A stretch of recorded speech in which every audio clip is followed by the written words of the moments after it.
c'est elle qui est solide, c'est elle qui doit prendre le poids de tout le corps. Donc elle est formée d'une colonne mobile de 24 vertèbres libres et d'une colonne fixe qui sont donc les vertèbres soudées, le sacrum et le coccyx.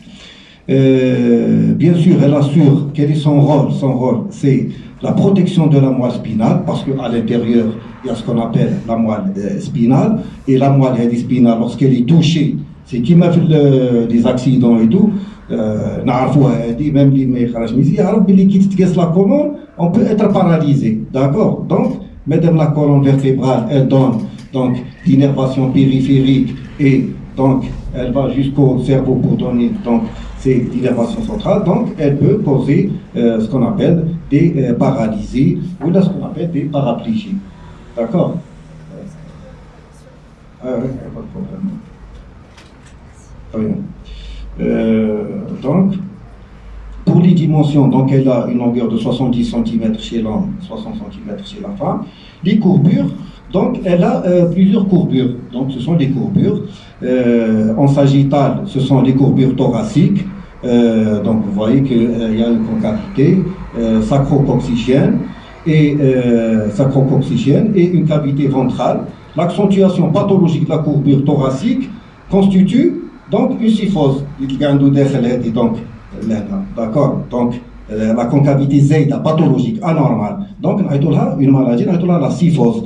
Et même, je voulais vous ramener aujourd'hui, bon, parce qu'il y a le ramadan et tout, je voulais vous ramener professeur Boujourev pour vous faire justement ce cours donc sur la colonne vertébrale, parce qu'il a écrit un livre, d'accord, professeur Boujourev, de l'orthopédie ici, de la traumato, et il s'est spécialisé dans la colonne vertébrale. Donc c'est un orthopédiste, mais il a écrit des livres et toute la pathologie, même l'Est, même nationale, surtout des maladies de sport, il y a des maladies qu'il traite. Donc c'est pour vous donner juste l'envie, donc avec un professeur, d'accord. Donc c'est pour ça, donc on parle de la scoliose et de l'orthose.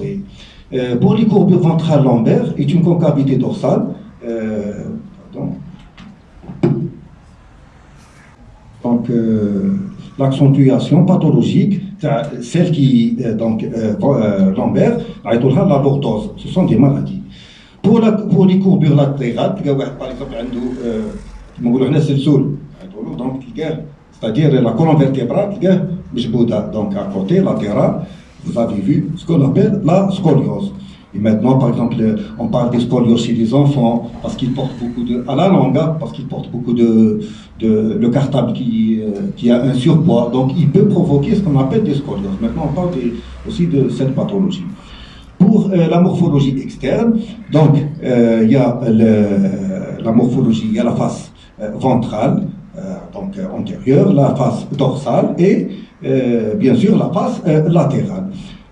Pour la face ventrale, présente une largeur qui augmente de C2 à L2. On a une face dorsale avec donc sur la ligne médiane, donc dorsale, d'accord. Donc oui, la ligne médiane, donc ça y est, les processus épineux, le processus C7, le septième ou les même qu'il me souvient, donc donc c'est la septième vertèbre cervicale. La face latérale, ce sont des saillies, des processus transversaux, donc transversaux. Le canal vertébral, d'accord, il suit les courbures vertébrales, il est large et triangulaire au niveau cervical, donc il est de haut en bas jusqu'en bas. Qu'est-ce qu'il contient? Le plus important, qu'est-ce qu'elle protège, cette colonne vertébrale? Donc il contient la moelle spinale et les méninges, d'accord. Parce que c'est que les enfants ont des méningites, d'accord, les maladies, donc ils disent c'est de la membrane qui sont les méninges, c'est une infection qui disent les méninges. Ici, donc, c'est une vertèbre type, donc moyenne, donc pour voir la vertèbre type, avec le processus épineux, les processus transversaux, le pédicule, ici, donc le pédicule, donc c'est qui met un pied, pédicule, comme un pied. Donc on dirait qu'il met un pied, d'accord. Ici, donc, le canal vertébral de la moelle spinale et tout. Et ici, le corps, donc c'est le plus solide. pour la vertèbre type, donc un type, donc qui est cervical, dorsal, lombaire, donc aussi, un type, donc les différents éléments. On a le corps vertébral, il est épais et résistant, tout à l'heure. Les faces articulaires, aussi les arcs vertébraux, donc le corps, ou les deux parties, donc dorsale, qui est fragile, ou elle est fragile parce que vous voyez, donc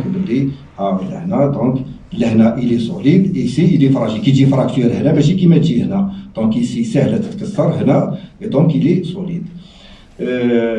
Donc, l'arc vertébral, avec le processus épineux, qu'on a tout à l'heure, qui saillit en arrière, qui naît de la jonction des deux lames, le processus transversal, qu'on a transversal épineux à l'arrière, et les quatre processus articulaires, donc, vertèbre, vertèbre,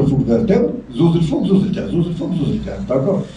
Maintenant, le foramen vertébral, espace circonscrit par le corps et l'arc, il contient la moelle et les méninges. Le trou vertébral, ou là, le foramen vertébral, qui fait la moelle spinale.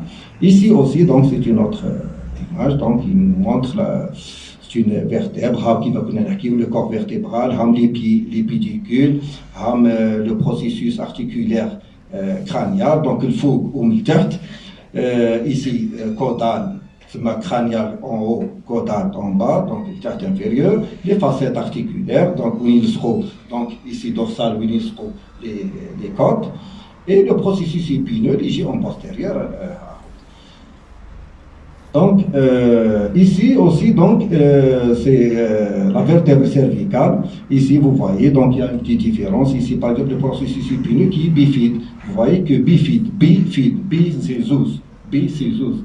Bifide, donc avec les deux épines. Toujours le foramen ovale, toujours les processus crâniens caudal ou miltahte, comme en haut c'est crânial miltahte caudal, toujours le pédicule, toujours ici ce qu'on appelle le processus transverse, le corps vertébral, donc la différence fait les formes d'âme. Pour la vertèbre cervicale, donc au nombre de 7, il y a 7 vertèbres, représentent les plus petites vertèbres, donc vertèbres cervicales de C3 à C6, parce que les qui sont spéciales, 1 ou 2 on a classé l'axis. Donc, on a un corps vertébral qui est petit, les deux pédicules sont courts, les lames sont minces, les processus transversaux se terminent par deux tubercules, le processus articulaire de supérieur et de inférieur qui m'arrête. Le foramen vertébral, il est large et triangulaire à base antérieure. Donc, vous voyez, donc la forme est triangulaire et il est large. Alors, ici, donc, on a un ou deux, on a une spécificité, on a une particularité. Donc, un à la classe, donc ici, donc, vous voyez la particularité. Donc, il y a une facette articulaire, il y a, d'accord, la face supérieure. Ici, donc, c'est la face inférieure. Toujours le trou vertébral, vous voyez qu'il est plus grand que les autres. Donc, ici, ce qu'on appelle la première vertèbre qui est appelée l'atlas. La colonne vertébrale, donc c'est elle présente des masses latérales, donc je vais vous dire un petit détail. Elle présente donc des masses latérales avec des faces supérieures, inférieures, médiales, latérales, les quatre faces, et l'arc antérieur. Et bien sûr, l'arc antérieur et l'arc postérieur en arrière qui présente sa face postérieure. Le foramen vertébral, le trou vertébral, est divisé par le ligament transverse. Donc il y a un ligament d'ici sur l'arc du foramen ovale en espace antérieur où se loge la dent de l'axis. La dent, donc il faut agir, qui m'a la dent, qui donc est un espace traversé par la moelle spinale. D'accord? Voilà la deuxième vertèbre. Donc c'est ici, donc c'est l'axis. Ici, voilà, donc la deuxième vertèbre, c'est la surface articulaire. Vous voyez? Donc ici, donc c'est voilà la surface, voilà la dent de l'axis. ici l'arc vertébral, qui est antérieur, postérieur, le corps, et toujours le foramen. Il y a juste les petites différences. Je vais donner donc des spécificités. Voilà donc la face inférieure, voilà la face supérieure. Pour l'axis, bien sûr, et le pivot autour duquel tourne l'atlas et présente le corps, donc c'est un pivot, c'est-à-dire donc c'est juste donc c'est le pivot, c'est-à-dire presque le plus important, donc le corps qui me donne, donc avec ses faces supérieures, inférieures, et présente des pédicules qui m'alchrènent les lames, processus épineux, transverses qui sont petits et unituberculeux, et le foramen vertébral, le trou toujours vertébral. La septième vertèbre, on a un processus épineux lent. D'accord, il y a la particularité de un processus épineux, d'ailleurs on peut pas toucher, d'accord, très oblique, en bas et en arrière. Le foramen transversaire petit, donc on a le foramen qui est un peu petit, qui n'est pas traversé par l'artère vertébrale. Voilà, ici, je vous le ligament transverse qui a dit tout à l'heure. Il passe, d'accord, il y a l'attend, le ligament transverse. Le ligament transverse, il passe à l'intérieur du ligament spinal. Donc vous voyez un petit peu, donc l'important c'est de les deux vertèbres, c'est-à-dire même si jamais il y a le ligament ou là, d'accord, donc déjà il y a une pression sur la moelle, d'accord. Il faudrait vous dire malade après l'accident, bien sûr. Et donc, c'est-à-dire il faut faire l'IRM et tout pour voir vraiment les ligaments. Je trouve les ligaments, mais après, si on peut passer inaperçu, le malade, après, il faudrait dire que, voilà, on dit par exemple des paresthésies, des nemlous, d'accord. Donc, c'est-à-dire, il y a un problème nerveux au niveau spinal. Donc, il y a un problème, et des fois, par exemple, l'imitation, par exemple, donc il faut chercher des fois le ligament transverse qui est détaché. Ici aussi, donc la colonne vertébrale avec bien sûr l'artère vertébrale, donc ici, donc vous voyez, donc c'est un schéma. Et toujours, maintenant la colonne thoracique, la vertèbre thoracique, c'est un schéma, cervical, c'est thoracique des 12, les lombaires des 5, les sacrés des 5 et les coccygiens. Donc, au nombre de 12, elle s'articule avec les côtes et présente, donc qui marquerait toujours le corps vertébral, les pédicules, les lames, le processus épineux. Ou soit une particularité, le processus épineux, il est lent et incliné en bas, d'accord. Processus transversal, il est lent sur la face antérieure. Vous voyez, donc il a juste ces particularités. Le foramen vertébral, il est circulaire, la forme triangulaire est circulaire, mais c'est toujours le trou de la lame spinale. Ici, donc, c'est voilà, un prototype de cette vertèbre, d'accord, dorsale, toujours une vue supérieure, une vue latérale, ici une vue latérale, avec, voilà, donc les facettes articulaires, les côtes, puisque dorsale, facette supérieure, facette inférieure, le corps qui m'a encore processus épineux, transverse, qui m'a la même chose avec les facettes articulaires. Ici, donc, c'est toujours donc les variations. Donc, même qui service ou qui les urgences. Maintenant, par exemple, la fracture de la T10. Fracture de la T10. T10, bon, c'est pas le thoracique. Donc, T10, hop, d'accord. Fracture de la T10. Donc, médecine, c'est un mot T10, carrément, c'est la vertèbre thoracique numéro 10.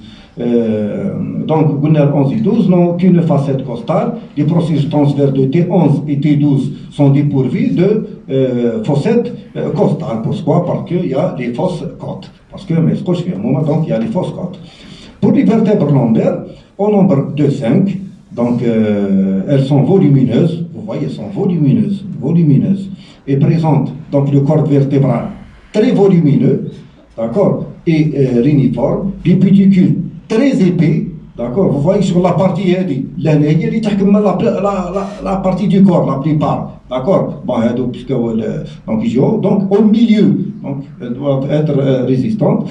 Les pédicules très épais, les lames sont épais et hautes, et le processus épineux vertical et rectangulaire avec un bord libre renflé. Donc on a toujours des processus articulaires et le foramen vertébral ici qui est triangulaire et équilatéral. Donc équilatéral, c'est une forme équilatérale et triangulaire. Vous voyez ici, qui est triangulaire. Pour les variations, la L1 a un processus costiforme peu développé, donc il prend c'est des petites variations في tous les vertèbres. Donc, في L1 par exemple, le processus costiforme, donc le processus costiforme qui est un peu développé, vous voyez ici, donc voilà le foramen, le corps aérien, le processus articulaire, le processus épineux, donc c'est très clair. Donc, elles sont vraiment, c'est la partie donc la plus solide. Pour la colonne vertébrale, bien sûr, donc on a toujours la partie sacrée, d'accord? Donc sacrée, la partie coccygienne. Ici, donc c'est la face antérieure, ici c'est la face postérieure. Vous voyez que ce sont, comme on a dit pour la définition, ce sont des vertèbres qui sont soudées. Donc ici, voilà. Ou là, qui m'a par exemple fracture au niveau de S1. S1, hop, c'est sacré, la vertèbre sacrée numéro 1. D'accord. Maintenant, voilà, donc il vit aussi dans sagittal latéral. Et le sacrum est un os médian et symétrique. D'accord, donc c'est un os médian, je vous fais un os, donc un os médian et symétrique, donc il constitué par la fusion de 5 vertèbres sacrées, les tout à l'heure. Donc, par la fusion de 5 vertèbres sacrées. Le coccyx, c'est un os aussi sous-cutané, parce qu'on peut le toucher. On peut le palper, d'accord? Donc on peut le toucher, c'est-à-dire il grippe la peau, donc il est sous-cutané. Il est constitué de 4 ou 5 vertèbres soudées, donc en général, c'est les 4 vertèbres. On peut trouver donc entre 4 et 5 vertèbres. Le disque intervertébral, c'est un fibrocartilage ici, voilà, le disque intervertébral. Donc l'os et l'os. Donc ربي باش ما يدوشيوش في بعضهم لوس داير هذا لو ديسك انترفيرتيبرال داكور كيما ليبونج كوم ليبونج كيما ريسور دونك كي واحد يصوتي ولا داكور يبوجي باش العظم داكور ما يصيرش في العظم داكور دونك لوس il y a ce qu'on appelle un fibrocartilage, donc j'ai qui m'a haja mort là, donc elle permet l'amortissement, qui met les amortisseurs d'automobile, d'accord? Donc pour l'amortissement, qui s'interpose entre les deux corps vertébraux, bien les deux, donc vertèbre et vertèbre entre les deux corps vertébraux, il a la forme d'une lentille biconvexe, donc c'est-à-dire gonflement, donc biconvexe maintenant, comme il faut, d'accord? Avec une partie périphérique, l'anneau fibreux et une partie, d'accord, donc ici, donc l'anneau fibreux, donc maintenant, d'accord, et une partie centrale, le noyau pulpeux ou nucléi pulposus, donc c'est le noyau ici, donc la partie périphérique et la partie du noyau. Donc vous voyez que cette partie, donc, l'importance de la colonne vertébrale. Donc, elle maintient tout le corps, donc elle permet la stabilité du corps, elle permet la marche, elle permet, d'accord, la colonne vertébrale qui doit être majeure. Donc, il y a une pathologie, d'accord. Donc, vous voyez l'importance. Maintenant, les disques, c'est eux qui sont encore plus importants que la colonne, parce que vous m'avez maintenu, qui met l'amortisseur, qui est automobile, mais qui a l'amortisseur, d'accord. Donc, c'est le pouvoir, d'harmonie, d'accord, c'est-à-dire que d'accord. Par exemple, avec les gymnastiques, c'est quoi? La colonne, imaginez il faut une fracture. D'accord? Donc c'est ça, donc c'est la solidité de ces rapports. Ou la pathologie, donc qu'on dit la neurochirurgie, ou l'orthopédie, vous allez voir que les maladies, les lombalgies, les hernies, c'est bien hernie. hernie lombaire. هادو هما لي hernie lombaire. يجيكم بعد تقراو la pathologie كيفاش يخرج l'hernie. C'est facile, c'est pas يعني. D'accord.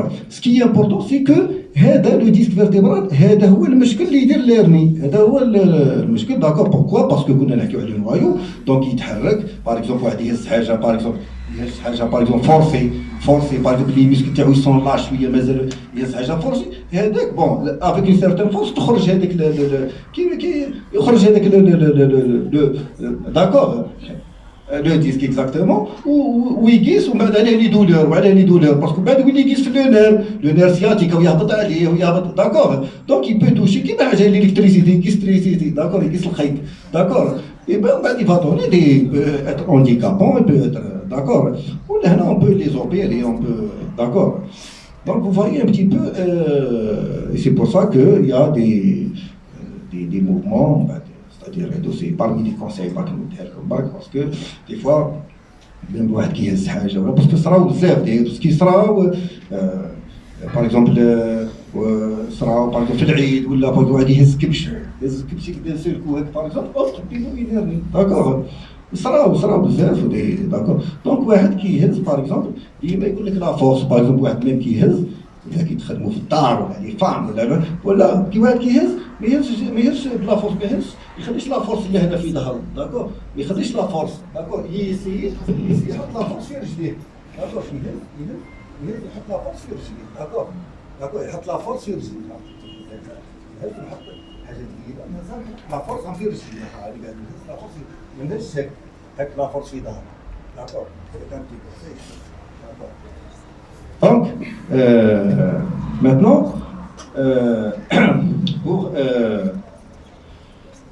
en conclusion, donc la colonne vertébrale qui est mobile, par exemple un gymnaste, un sportif, d'accord, par une chaîne de pièces osseuses articulaires entre elles et par l'intermédiaire d'un disque intervertébral qui est important, en haut avec le crâne, en bas avec le sacrum, donc la colonne avec le crâne, en bas avec le sacrum, latéralement pour la partie thoracique avec les côtes, ou là bien sûr avec les côtes. Donc toutes ces pièces sont reliées par les ligaments. Donc il y a aussi des ligaments qui maintiennent bien sûr ce qu'on appelle les ligaments longitudinal antérieur, ligament longitudinal postérieur, le ligament jaune, le ligament interépineux. Ici, je ne trouve pas les détails parce que c'est des détails. Nous ne savons pas que c'est juste l'image. Ici, donc le ligament jaune, ligament interépineux, les épines, entre les épines interépineux, supra-épineux au-dessus de l'épine. Ici, le ligament vertébral commun antérieur, la partie antérieure. Ici, madame, qui est l'antérieur, qui est une postérieure, donc ici le postérieur, ici le ligament intertransversal, entre le processus transversal. Ici aussi, donc c'est mais ce qui est important, donc elle est aussi fixée par les ligaments, d'accord, c'est très important, ce sont les ligaments qui fixent. Bien sûr, il y a d'autres, mais il y a d'autres fixations qui sont les muscles. Parce qu'il y a des muscles aussi, madame, elle est fixée aussi par des muscles. Pour l'ostéoïde, on va dire deux mots. Qu'est-ce que l'ostéoïde? Il est impair, médian, symétrique, situé dans la région antérieure du cou, d'accord, situé en avant du cou, au-dessus du larynx et au-dessous de la langue, et au-dessus du larynx, au niveau de la quatrième vertèbre cervicale. Il a la forme en U, donc je vous la forme ouvert en arrière, en arrière, et comprend un corps, deux grandes cornes et deux petites cornes. D'accord? Il donne insertion à des muscles et des membranes. Voilà, donc, juste, je vous parle de l'ostéoïde, avec le corps, le tubercule médian, des petites cornes et des grandes cornes. Bien sûr, on a, voilà, donc le corps est qui quadrilatère, donc la forme quadrilatère, incurvée en arrière, et les grandes cornes qui se projettent vers l'arrière, d'accord, et les petites cornes, les homahado, d'accord, elles sont obliques en haut et latéralement et fixées donc ici, donc aussi, donc ils donnent insertion à beaucoup de ligaments et beaucoup de petits muscles.